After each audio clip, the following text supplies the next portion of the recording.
günler. Turizm deyince turist sayısı, turistlerin harcadıkları para, hangi ülkeden geldikleri gibi başlıklar ilk akla gelir. Ama turizm aslında bundan çok daha öte. Bu bağlamda yapmaya başladığımız Dünya'nın Turizm programında daha önce geçtiğimiz hafta da belirttiğimiz gibi dünyanın her yerinden çok değerli konukları ağırlamaya başlıyoruz.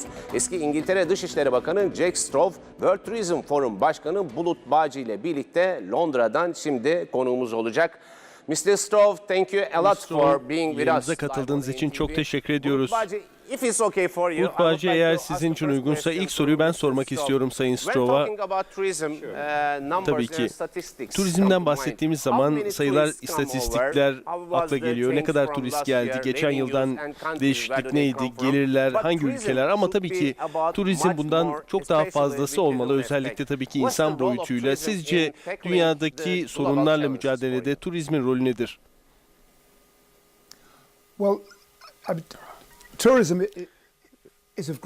Tabii ki turizm son derece önemli turistler için özellikle, ama aynı şekilde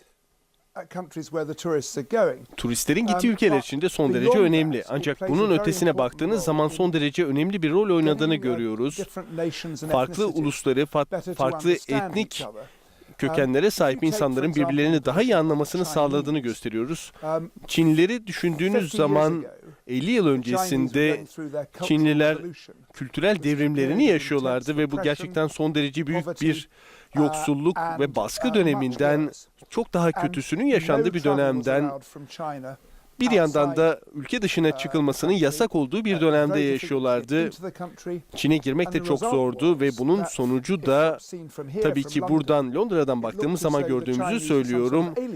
Çinlerin bir nevi bir uzaylılar gibi bir yaşam yaşadıklarını, yaşam kalitelerinin çok düşük ve hatta korkunç seviyelerde olduğunu görüyorduk. Ancak tabii ki buradaki Amerika Birleşik Devletleri ile yakınlaşma ve yavaş yavaş hem ülkenin hem de endüstrilerin dünyaya açılmasıyla birlikte insanlar Çin'in son derece büyük bir medeniyet olduğunu bir kez daha gördüler. İngiltere'den, hatta Türkiye'den bile daha köklü bir geçmişe sahip olduğunu, bize benzer bir değişiklikleriyle, farklılıklarıyla birlikte çok enteresan bir kültür olduğunu bütün dünya gördük ve tabii ki turizm farklılıkları köprü kurmak açısından turizmin ne kadar önemli olduğunu göstermiş oldu. Tabii ki şunu, Kuzey Kore'ye turizmin açıldığını hayal edin ve Kuzey Koreli insanların sizinle konuşabildiklerini, sadece Güney Korelilerle değil dünyadaki bütün halklarla iletişime geçebileceklerini hayal edin. Kuzey Kore'deki siyaset ve oradaki tehlike tamamen farklı olacaktır. Bulut Bağcı, you can go on. Bulut Bağcı, size verelim isterseniz sözü. Siz devam edebilirsiniz. Teşekkür ederim. Öncelikle herkese merhabalar. Bugün we are now in the home of Jack Straw. Bugün Jack Straw'un evindeyiz ve tabii ki bizi konuk ettiğiniz için çok teşekkür ediyoruz. Teşekkürler. Yeah, we say that Turkish people are hostile, but tabii ki hem Türk halkı adına hem de ben şahsen de çok teşekkür ediyorum. İlk sorum şu olacak. Geçen yıl gerçekten Dünya Turizm Forumu'nun başlangıcında 1930'lardan kısa bir hikaye anlatmıştınız ve turizmin ne kadar önemli olduğunu, uluslar arasındaki bağları güçlendirdiğini anlatmıştınız. İngiltere Başbakanı Chamberlain'in Çekoslovakya'nın orayı iyi tanımayan İngilizler için uzakta bir ülkeden başka bir şey olmadığını söylemiştiniz ve bugün bu bilgisizliğin gerçekten dramatik bir şekilde azaldığını görüyoruz. Bu perspektiften baktığınız zaman turizmin ne kadar önemli olduğunu görüyoruz. Bir uluslararası ilişkiler uzmanı olarak turizmin barışın sağlanmasında ve bugün küresel olarak yaşadığımız terör sorunları, radikalleşme ve çatışmaları nasıl engelleyebilir? Evet, gerçekten Dünya Turizm Forumu'nda söylediğimi hatırlamanız da çok güzel. Geçen yıl İstanbul'da konuştuğumda söylediğim sözlerdi bunlar ve Birinci Dünya Savaşı öncesinde yaşananlar gerçekten çok enteresandı. İkinci Dünya Savaşı öncesinde de tabii ki Hitler'le bir anlaşma mı yapmalıydık ya da savaşa mı hazırlanmalıydık? Ve o dönemin başbakanın Chamberlain'de Hitler'le bir anlaşma yapmak taraftarındaydı. Şunu anlayabiliyorum tabii ki İngiltere'deki herkes sevdiklerini kaybetmişti. Birinci Dünya Savaşı'nda etkilenen herkes var. Tabii ki bu Avrupa'nın her yerinde vardı ve insanlar daha fazla kan dökülmesini istemiyorlardı. Eğer bundan tabii ki kaçınılabilirse, şu anda tabii ki Çekya olan bölgeyi Hitler işgal ettiğinde tabii ki muazzam bir, korkunç bir suçtu ve çok büyük bir endişe yaratmıştı ama herkes ondan uzak durun diyenler de vardı ve Chamberlain dedi ki kamunun kendi tarafında olduğunu düşündü. Bakın orası çok uzak bir yer. Bakın dedi. Tabii ki çok son derece saçma bir düşünceydi. Tabii ama bunu yeni anlayabiliyoruz. Sadece birkaç yüz kilometre uzaktaydı ama orası bambaşka uzakta bir ülke diye düşündü. Ama o günlerde turizm olsaydı, insanlar oraya gidiyor olsaydı, bir saniye bizim başbakan nasıl böyle bir şey der? Bu kadar çok şey biliyoruz, bize ne kadar yakın olduğunu biliyoruz diyecekti. Ve her şey çok farklı olacaktı. Tabii ki o tarihte herhangi bir turizm olsaydı, o tarihte 1930'larda bence Hitler'in yapmış olduğu saldırganlığın ilk andaki sonucu çok farklı olabilirdi. Yani bu sebeple turizm işte bu kadar da etkili olabiliyor. Bir soru daha sorayım. Tabii ki siz de biliyorsunuz, şu anda son derece dünyada popüler bir konu, Brexit konusu. İngiltere Avrupa Birliği'nden ayrılmaya karar verdi ve siz ABD kalma taraftarıydınız referandum sırasında ve medyada da tabii takip ettik. Ve tabii ki Brexit'in son derece önemli etkileri olacak hem sosyal hem de ekonomik sektörlerde. Peki sizce Brexit'in İngiltere'nin seyahat piyasasında ve aynı şekilde Avrupa Birliği'nin turizmi açısından nasıl etkileri olacak? Sizce Brexit süreci ve bunun sonrasında yaşananlar rakamları değiştirecek mi? Birleşik Krallık'tan, İngiltere'den gelen turistler İspanya'ya, Yunanistan'a, Avrupa Birliği bölgesi içerisinde bir değişiklik görecek miyiz?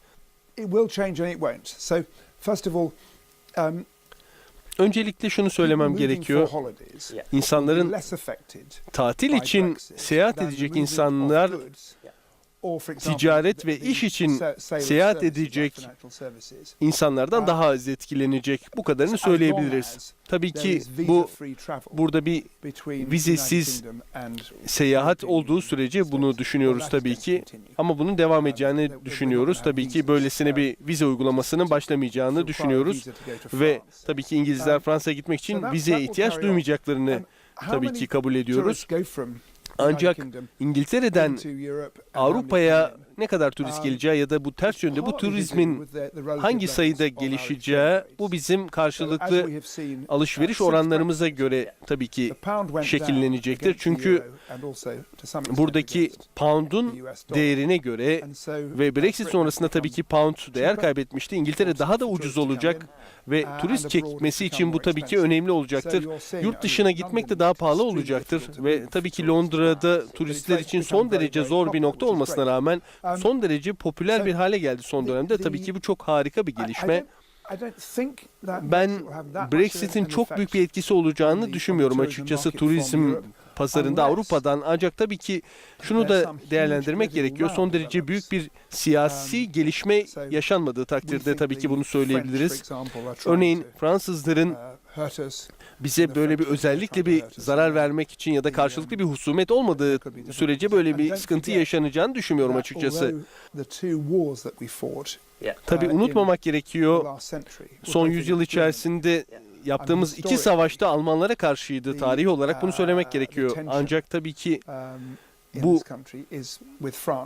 asıl gerilim Fransa ile. Çünkü biliyorsunuz Fransa çok uzun yıllar önce de olsa, yüzyıllar önce Fransızlar İngiltere'yi işgal etmişti. Yani İngilizler biraz Fransızdır ve 16. 18. yüzyıllarda da İngiltere ile Fransa arasında çok büyük bir rekabet vardı ve bunu da unutmamak gerekiyor ve gerçekten Amerika'daki kolonilerimiz de bizden ayrılmaya karar verdiklerinde onlara yardım eden de Fransızlar olmuştu. Hatırlatmak istiyorum.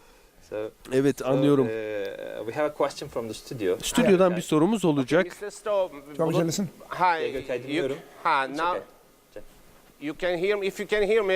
Beni duyabiliyorsanız bir soru daha. Bulut Bağcı da size İngiltere'den sordu. Ben de Türkiye'den sormak istiyorum. Son 2 yıl içerisinde Türkiye 1 milyon kadar İngiliz turisti kaybetti. Peki bugün için ve gelecek için neler yapılabilir? Beklentileriniz nedir? İngiltere'ye Türk turistleri davet ediyor musunuz? Gökay Stüdyo'dan bir soru sordu. Size iletmeme müsaade edin. Geçen yıl tabii ki siyasi ve güvenlik bazı gelişmeler sonrasında 1 milyon İngiliz turisti kaybettiğini biliyoruz. Peki sizin gelecek için beklentiniz nedir? Sizin bakış açınız Türkiye açısından nedir? Burada sokaktaki insanların Türkiye konusundaki düşünceleri nedir? Öncelikle İngiliz halkı Türkleri çok sever. Gerçekten sever.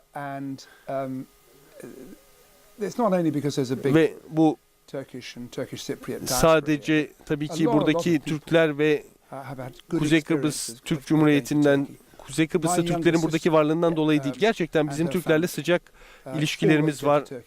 Benim kız kardeşim, onun ailesi sürekli Türkiye'ye giderler. Birçok ülkeye gidebilecek. Ve daha önce de gitmiş olmalarına rağmen Türkiye'yi severek giderler. Tabii ki turizm rakamlarının sadece İngiltere'den değil, diğer ülkelerden de gerçekleşen rakamların düşmesinin sebebi tabii ki PKK ve DAEŞ teröründen dolayı oldu.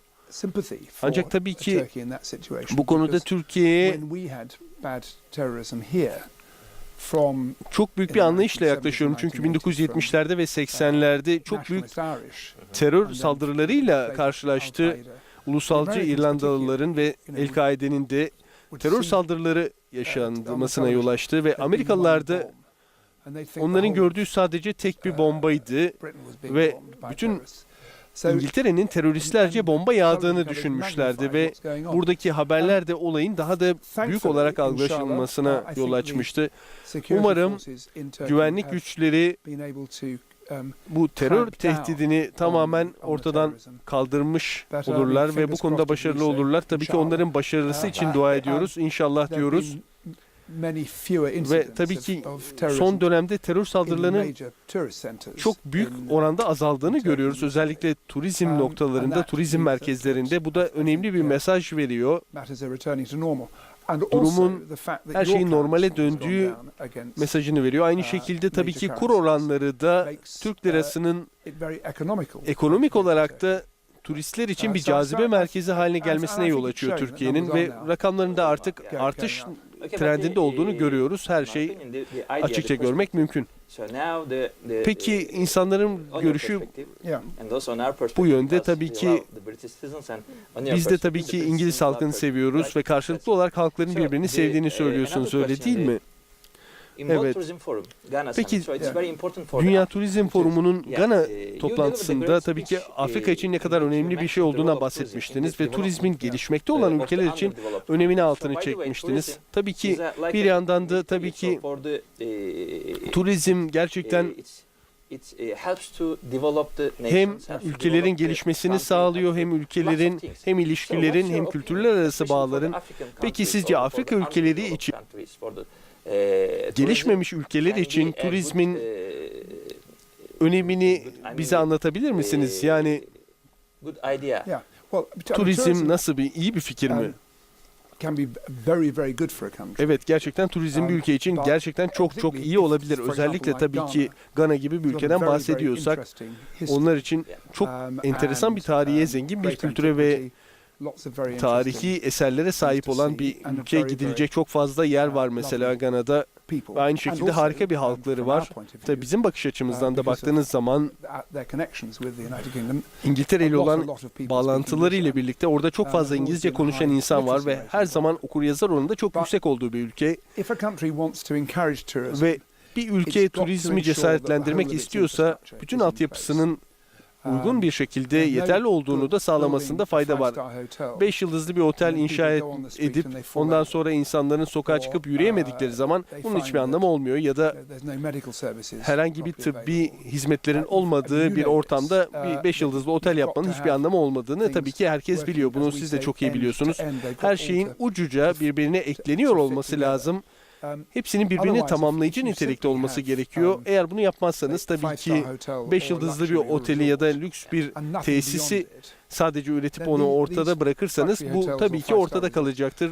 Tüm bu tesisler birer kampa dönüşecektir ve bu dünyanın her yerinde olabilir. Eğer insanların oradan bir ülkeyi gezmesini, kültürü, tarihi hissetmesini istiyorsanız ve ekonomiye de turizmin büyük bir katkı yapmasını istiyorsanız, insanların hayat standartını yükseltmesini istiyorsanız daha fazla adım atılması gerekiyor. St. Lucia'da eşimle birlikte Karayipler'de bir hafta geçirdik. Oraya daha önce de gitmiştik ve harika bir havası var ve her zaman 24-28 derece arasında hangi mevsim olursa olsun aynı İngiltere gibi yani. Ve yağmur yağdığı zaman bile üşümüyorsunuz ve çok kısa sürüyor açıkçası. Ve onların turizme ne kadar bağımlı olduklarını bildikleri için çok başarılılar ve oradaki bütün tecrübe, tabii ki her zaman daha fazlasını yapabilirler ama ben de orada dostlarıma dedim ki sizin de söylediğiniz gibi Gana'da her zaman bu rakamları artırabilirler ve Gana'da son derece popüler bir turist merkezi olabilir. Ancak örnek olarak tabii ki buradaki havalimanındaki tecrübeyi, yani insanların ülkeye ilk adım attıklarında yaşadıklarını daha da geliştirebilirsiniz. Siz oraya gittiniz ve biliyorsunuz otobüsleri nasıl valizlerin otele varmasını, bu hizmetlerin hepsini yoldaki çukurlardan kadar bütün yaşamı turistler için tecrübeyi güzelleştirebilirler. Peki Türkiye'den bir soru sorayım. En sevdiğiniz şehir hangisi? Evet. Kız kardeşinizin de Türkiye'yi sevdiğini söylediniz. Evet. Evet, kız kardeşim de çok seviyor ama benim için Türkiye'nin en güzel kenti İstanbul ama trafiği hariç. Gerçekten trafik korkunç. Ama gerçekten muazzam bir tarihi var ve düşündüğünüz zaman farklı yerleri, eski şehri, surları gezdiğiniz zaman size o kadar çok tarihten bahsediyor ki. Bir yandan da Boğaz var tabii ki. Evet ve Boğaz gerçekten sıra dışı, inanılmaz ve tabii ki İstanbul eski Konstantinopolis olarak dünya tarihinin her zaman merkezindeydi ve Doğu ve Batı'nın tam ortasıydı. Sayın Stroh, bir sorum daha olacak. Tabii ki bizim için çok önemli bir noktayı parmak basmak istiyorum. Tabii ki çok fazla haber yayınlanıyor Türkiye ile ilgili dünya medyasında, Avrupa medyasında. Sizin şahsi fikrinizi sormak istiyorum. Haberlerle ilgili olarak Türkiye'nin güvenli olmadığı konusunda haberler var. Peki sizin fikriniz nedir? Hayır, Türkiye kesinlikle güvenli bir ülke. Böyle bir şey kesinlikle yok. Tabii ki dünyanın her yerinde olduğu gibi bir terör riski olabilir. Ancak Başkan Trump Amerika Birleşik Devletleri'nde terör olmadığıyla övünüyor olabilir. Ancak bu doğru bile olsa Amerika Birleşik Devletleri'nde yaşanansa şu, orada ise otomatik silahlara sahip olan akıl hastası insanlar var. Terör olmasa bile onlar deli oldukları için bir anda candan silahını çıkarıp 20-30 kişi, 50 kişiyi öldürebiliyorlar. Yani bu sebeple şiddet ya da ölüm riskinin Amerika Birleşik Devletleri'nde daha yüksek olduğunu görüyoruz. Sokakta öldürülme tehlikeniz herhangi bir yerde Londra'dan ya da İstanbul'dan çok daha tehlikeli olduğunu görüyoruz Amerika Birleşik Devletleri'nin ve insanlar bunun aslında bilincinde. Tabii ki çok yıllar önce bir Londra'daki bir terör saldırısında da yaralanmıştım. Yani bu risklerle yaşamanız gerekiyor. Ancak Türkiye güvenli bir ülke ve Türk güvenlik güçleri de çok fazla çaba göstererek insanların daha da güvende olması için çalışıyorlar. Çok kısa bir cevap alabilirsem, şu soruyu da sorabilir misin? Yani bu kadar turizme önem veriyoruz. O zaman neden daha serbest dolaşım için siyasiler daha fazla bir şey yapmıyor veyahut da ne yapılması gerekiyor? Son bir sorumuz da Türkiye'den olacak. Turizmin bu kadar önemli olduğunun altını çiziyoruz. Evet. Peki neden siyasetçiler acaba neden serbest dolaşımın vizesiz dolaşımın önemini kavrayamıyorlar. Eğer çünkü vizeler olmazsa turizm çok daha kolaylaşacaktır, seyahat çok daha kolaylaşacaktır. 10 gün içerisinde Türkiye'ye gidiyorum ve vizem var. Yani böyle baktığınız zaman tabii ki önemli olan soru Türklere vize gerekmesi değil, genel olarak vize ihtiyacından bahsetmemiz gerekiyor.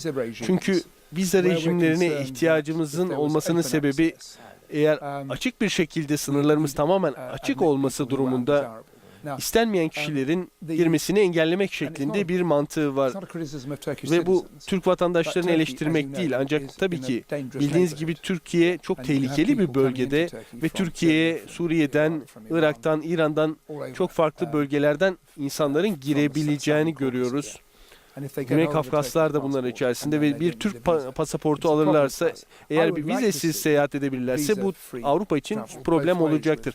Ben her iki tarafta, her iki yönde de vizesiz seyahatin taraftarıyım. Bu konuda Avrupa Birliği'nde görüşmelerin, müzakerelerin devam ettiğini de görüyoruz. Ancak bu dönemde tabii ki dikkatli olmamız gerekiyor. Türkiye son derece çekici bir ülke. Ve İngiltere de tabii ki çekici bir ülke. Ekonomik olarak insanların göçmen çeken bir ülke. Sadece havadan dolayı değil tabii ki. İngilizce konuşulan bir ülke olduğu için ekonomik fırsatlar sebebiyle ve aynı şekilde İngiliz hukuk sistemi açısından da insanların bir kez girdiğinde ülkeden çıkartılmasının en zor olduğu ülkelerden biriyiz. O yüzden insanlar İngiltere'ye de gelmek istiyorlar bu konuda. Ve sınırda çok sıkı güvenlik olmamızın sebebi bu. Yani kontroller sınırda başlıyor ancak içeride kontroller yok. Yani bizim kimlik kartımız bile yok. Avrupa'daki diğer bütün ülkelere gidin. Polis Fransa'ya gidin, size kimliğinizi soracaktır. Ancak burada İngiltere'de böyle bir uygulama yok. Hiç kimsenin kimlik kartı yok. Hatta ben Tony Blair 15 sene önce kimlik kartı çıkarmak istemişti ama İngiltere halkı, İngilizler bunu kesinlikle kabul etmediler. Yani bu da bize şunu gösteriyor. Yurt dışından gelecek insanlar, burada kalmasını İstemeyeceğimiz kişiler de buraya gelip ortadan kaybolabilirler ve polis gücünün, güvenlik güçlerinin bu kişileri yakalama gücü de bir suç işlemedikleri sürece çok düşük oluyor. İşte biz de bu sebeple sınırda güvenliği sıkı tutmak zorunda kalıyoruz. Çok teşekkür ediyoruz. Çok aydınlatıcı bir konuşma oldu. Teşekkürler Gökay. Jack'le programımız hakikaten bizim için başarılı ve keyifli bir program oldu. Söz sende. Biz de teşekkür ederim. World Tourism Forumu Başkanı Bulut Bağcı ile beraber eski İngiltere Dışişleri Bakanı Jack Straw'u Dünya'nın Turizm programında ağırladık. Haftaya başka konukla tekrar birlikte olmak dileğiyle. Hoşçakalın.